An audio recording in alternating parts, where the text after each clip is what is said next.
apa saja yang merupakan syarat kurban. Yang syarat ini ada berkenaan dengan hewan yang akan dijadikan sebagai hewan kurban, ada syaratnya berkenaan tentang orangnya dan lain sebagainya.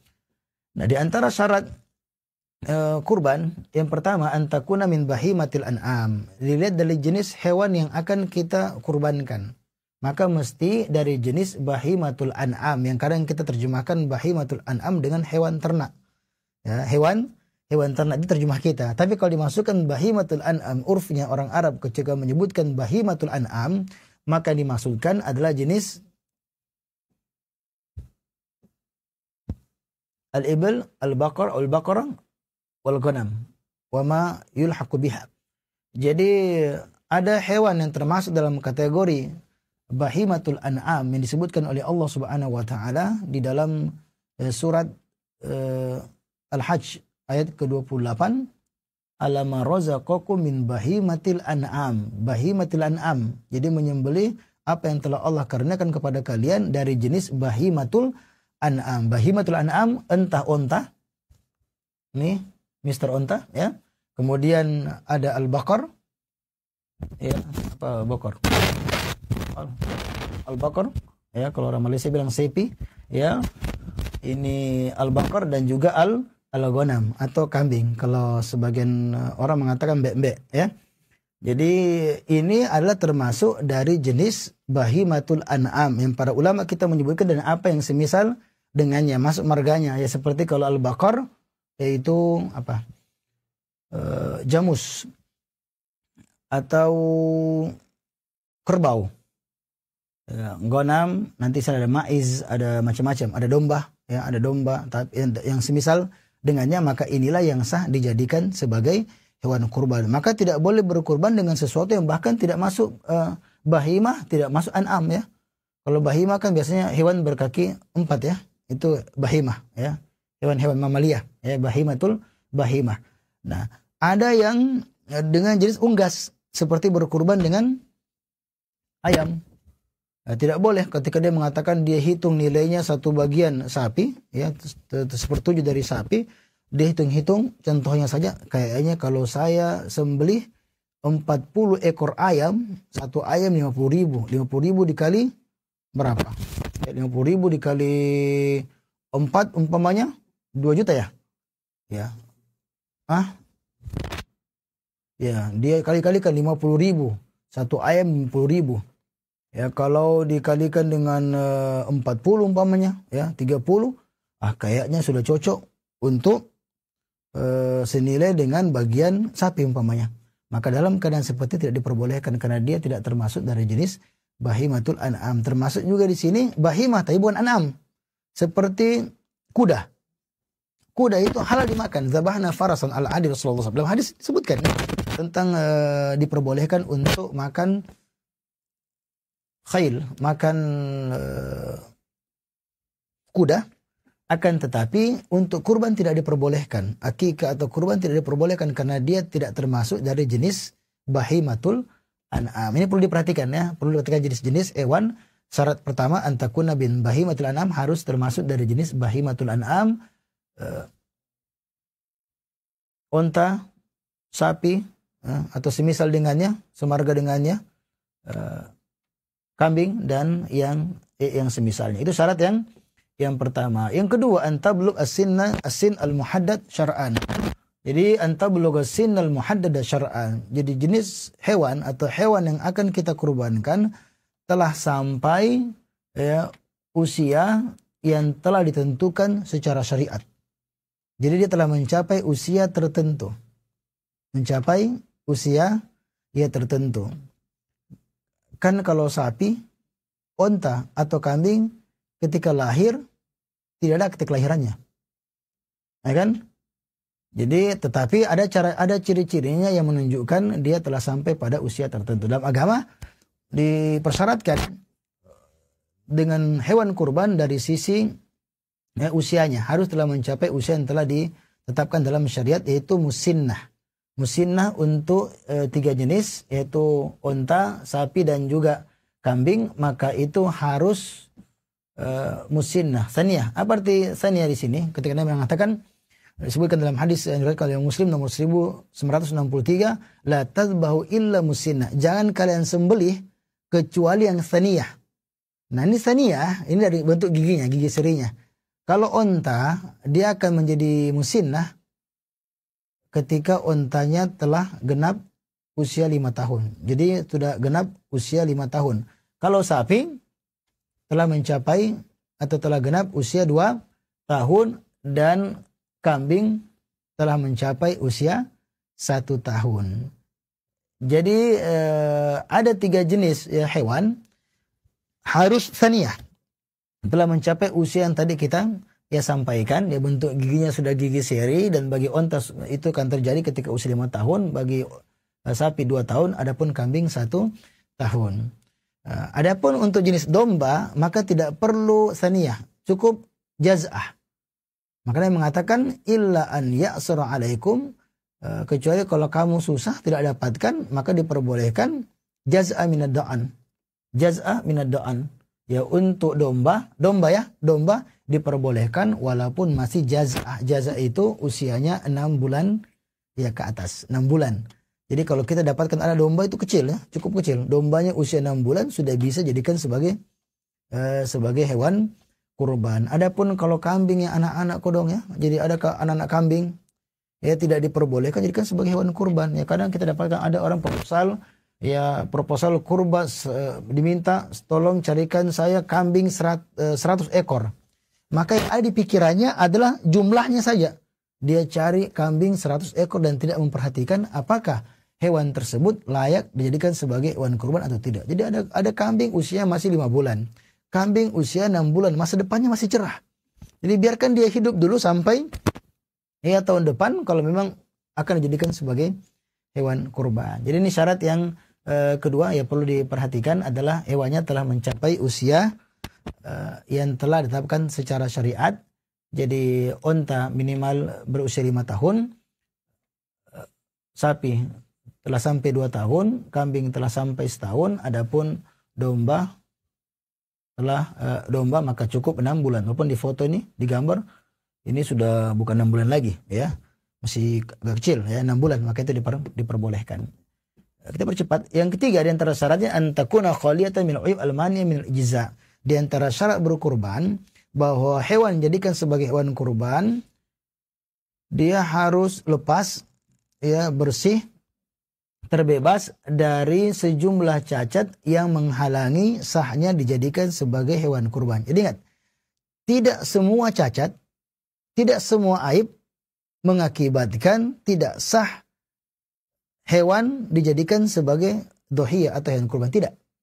Tetapi ada jenis cacat tertentu kapan ada pada suatu hewan maka tidak layak, tidak sah dijadikan sebagai hewan kurban. Ya, sebagai sebutkan dalam hadis-hadis ya Rasulullah ya sallallahu alaihi wasallam. Jadi disebutkan ada yang matanya picak, al-aur al-bayin, matanya picak, ada yang betul-betul nampak sakitnya, kemudian ada yang nampak pincangnya ya, dan juga hewan yang sangat kurus ya. Hewan yang sangat-sangat kurus sampai dan lagi sumsumnya. Jadi ini adalah jenis cacat yang disebutkan dalam hadis Nabi Shallallahu Alaihi Wasallam. Arbaun la tajuzu fi adha. Arbaun la tujzi fi dhuhaya. Dan dalam redaksi yang semisal dengannya ada 4 jenis cacat yang dengannya tidak boleh jadikan sebagai hewan kurban, dan boleh disebutkan ya, yaitu al-aura al-bain auruha, yang picak matanya, bukan buta tapi picak matanya. Maka ulama mengatakan jika saja picak, satu matanya picak, maka apatah lagi kalau buta, kias aulah ya, kias yang lebih tinggi. Kemudian juga yang al-marad al-bain maraduha, hewan yang nampak sakitnya, hewan yang kelihatan jelas bahwasanya hewan tersebut sekarang dalam keadaan ya sakit. Kemudian juga al-arja al-bain arjuha, hewan yang jelas nampak pincangnya. Kalau cuma jalan dilihat tidak kentara pincangnya, tapi masih perhatikan kayaknya ini kambingnya, sapinya tadi amati baik kayaknya pincang, itu boleh, masih boleh jadikan sebagai hewan kurban. Tapi jelas jalannya nampak dia pincangnya, maka tidak boleh jadikan sebagai hewan kurban. Termasuk juga yang keempat adalah al-kasirah alatila tungki. Hewan yang sangat-sangat kurus. Ya, hewan yang kurus. Dulu pernah ada sapi gelondongan ya. Hewannya sebenarnya dia kurus tapi karena dikasih minum air ya. Selang minum air ketika hendak dibeli sama orang yang hendak berkurban. Jadi 4 unsur ini kalau ada pada hewan maka tidak sah, tidak diperkenankan dijadikan sebagai hewan kurban. Picok matanya atau picak matanya, apatah lagi buta. Pincang kakinya, apatah lagi patah. Dia mengatakan kalau pincang itu tidak boleh, tapi kalau patah boleh. Enggak. Ya, jika saya pincang tidak boleh, maka patah lagi kalau patah. Dan dia nampak kurus. Dan para ulama kita sebagai mengkiaskan pada hal-hal yang lainnya seperti giginya tanggal, kemudian telinganya yang sobek, maka ini hal-hal yang tidak diperkenankan dijadikan sebagai hewan kurban. Adapun kalau aib-aib yang lainnya, maka itu tidak menjadi masalah. Ada ulama makruhkan sebagian, ada yang tidak menjadi masalah. Contohnya terpotong ekornya, ya. Terhadap hewan terpotong ekornya. Apatah lagi kalau cacat yang biasa, ya. Kambing pesek hidungnya, ya, bibirnya memble. Ini ya cacat juga, ada aibnya. Ya, kalau ada aibnya, tidak seperti itu, ya. Tidak seperti, tapi ada aib-aib tertentu yang menghalangi sahnya dijadikan ya sebagai hewan kurban. Kemudian hal yang lain menjadi syarat antakuna milkan lil mudhahi au ma'dunan lahu. Jadi memang hewan tersebut telah menjadi milik orang yang berkurban atau dia diizinkan untuk mengendalikan hewan tersebut. Jadi antakuna milkan lil mudhahi. Dia berkurban atas namanya. Saya berkurban 1 ekor kambing. Kambing ini memang telah menjadi hak miliknya. Maka tidak boleh dia mencuri kambingnya orang. Ya, tiba-tiba tengah malam ya dia menerobos kandang tetangga sebelah. Dia ambil kambingnya untuk berkurban hari tersebut. Hukumnya adalah terlarang. Maka di sini dikatakan syaratnya harus hewan kurban tersebut adalah milik dari orang yang berkurban atau dia diizinkan ya untuk seperti perwakilan dan sebagainya. Yang kelima, Allah ya ta'alaq bi haqqun lil ghair falatasibil marhun. Tidak boleh hewan yang akan dijadikan sebagai hewan kurban dia memiliki sangkutan dengan hak milik orang lain.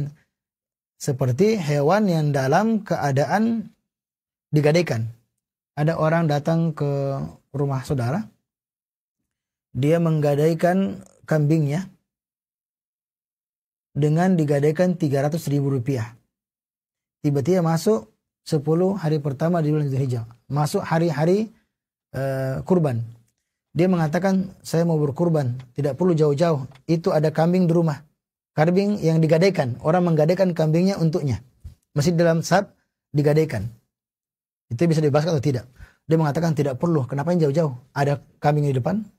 Apakah boleh? Tidak diperbolehkan karena ini asalnya masih hak milik orang lain. Kalau dia tidak tebus maka ini menjadi sudah cukup dengan hewan tersebut. Tapi sekarang masih proses. Maka tidak diperbolehkan bagi seseorang untuk berkurban dengan hewan yang sementara digadaikan kepadanya. Kemudian Allah ya ta'ala bi hakun lil kemudian syarat yang lainnya yang keenam ya, enggak tertulis kayaknya. Yang keenam berkenan tentang antakuna udhiyah fi sin fi al-waq al-muhaddad syar'an. Bahwasanya kurban itu dilakukan pada waktu yang telah ditetapkan di dalam syariat. Waktu yang telah ditetapkan di dalam syariat. Disebutkan dalam hadis yang Nabi Shallallahu Alaihi Wasallam yang berkenaan tentang persoalan ini, man dzabaha ba'da shalah faqad tamma nusuku wa asaba sunnatal muslimin. Barang siapa yang menyembelih setelah pelaksanaan salat Id, maka telah sempurnalah penyembelihannya dan sesuai dengan sunnahnya kaum muslimin. Dan beliau mengatakan man dzabaha qabla shalah. Barang siapa yang tergesa-gesa dia sudah eksekusi sebelum pelaksanaan salat. Fa innama huwa lahmun li ahlihi, maka dia adalah sembelihan daging, sembelihan untuk keluarganya, laisa minan nusuki fi syai', dan tidak termasuk bagian dari kurban. Disebutkan dalam hadis yang diriwayatkan oleh Imam Bukhari dan Muslim. Jadi ada waktu yang telah ditetapkan di dalam syariat ya, yaitu setelah pelaksanaan salat Id. sampai hari terakhir sebelum terbenam matahari pada hari terakhir hari tasyrik. Jadi 4 hari melakukannya, tanggal 10 hari nahar, hari adha, kemudian hari tasyrik tanggal 11, tanggal 12, dan tanggal 13. Maka kalau terbenam matahari pada hari yang keempat, ya, hari tasyrik yang ketiga, hari yang keempat, masih diperbolehkan untuk menyembelih hewan kurban. 10 menit sebelum terbenam matahari, setengah jam sebelum terbenam matahari dia sembelih. Maka ini masuk pada saat diperbolehkan untuk menyembelih hewan kurban. Tapi kalau ada orang yang tergesa-gesa, ya imam belum sholat belum laksanakan, dia sudah sembelih. Dia mengatakan kan besok lepas sholat id ada orang datang ke rumah. Jadi kita sembelih saja malam-malam. Sembelihnya sah, tetapi bukan kurban. Dia bukan kurban. Maka Nabi SAW pernah melihat ketika lepas sholat, melihat ada hewan yang telah dieksekusi. Maka beliau mengatakan, man dzabaha qabla sholat falyu'id makana ukhra. Barang siapa yang terlanjur menyembelih sebelum sholat, maka hendaklah dia gantikan dengan lainnya. Bahkan wajib.